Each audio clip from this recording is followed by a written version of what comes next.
Yeah, so there's really only two sort of variables that fast differ. One is the length of the fast. So you can do it for 12 hours, or you can do it for 16 hours, or you can do it for 24 hours, or you can do it for 24 days if you feel like it, right?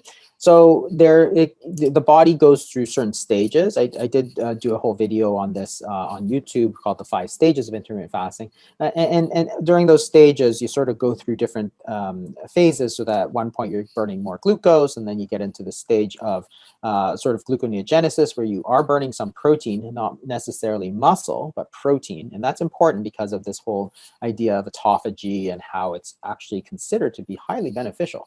And then you get into sort of fat burning. So depending on what your specific goal is, you may do more shorter or longer fast. So you get into this range sort of at the beginning where you start burning glucose mostly, then you get into this sort of autophagy, 24 to 36 hours.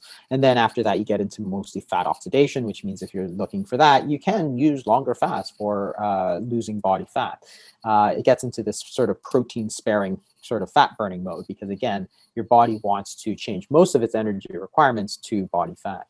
So the length of the fast is one variable. And the other thing to think about for fast length is how you're going to implement that into a regular day. Because if you do long fasts, I'll tell you that they're not easy to fit into a regular daily schedule. Yeah, so if you're going more than 24 hours, so if you're doing, say, a 3-day fast, it's not all that easy to fit it in, because a lot of people have dinner with family, or they have plans to go out and socialize. And socialization is often at dinner time, right? Or after meals or after drinks or whatever.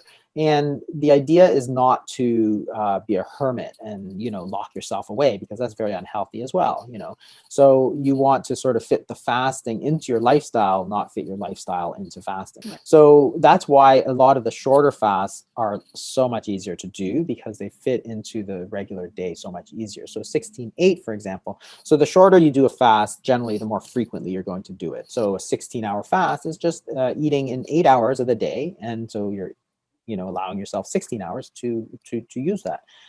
So you might eat from, say, 11 a.m. to 7 p.m. And that fits very easily into a normal working schedule. It still allows you to have sort of dinner with your family every night, go out for dinner with friends on the weekends, and all that kind of thing. Because most of the time, people don't care if you eat breakfast or not. They're not expecting you there. And, because remember, when you eat, there's very little social aspect to it, and as opposed to dinner, which is meals are not just for sustenance; they're also a time for us to connect with others and sit down and spend time, right?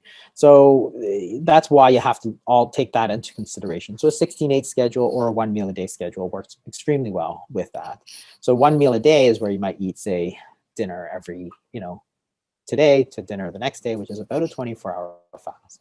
So those are the most popular, because 16/8 and 1 meal a day, or OMAD, those are the two most popular schedules, because they fit into a normal day without too much sort of adjusting of other things. And you don't have to, if you're doing 1 meal a day, it's not that you have to do it every day. You might do it a couple of times a week, for example.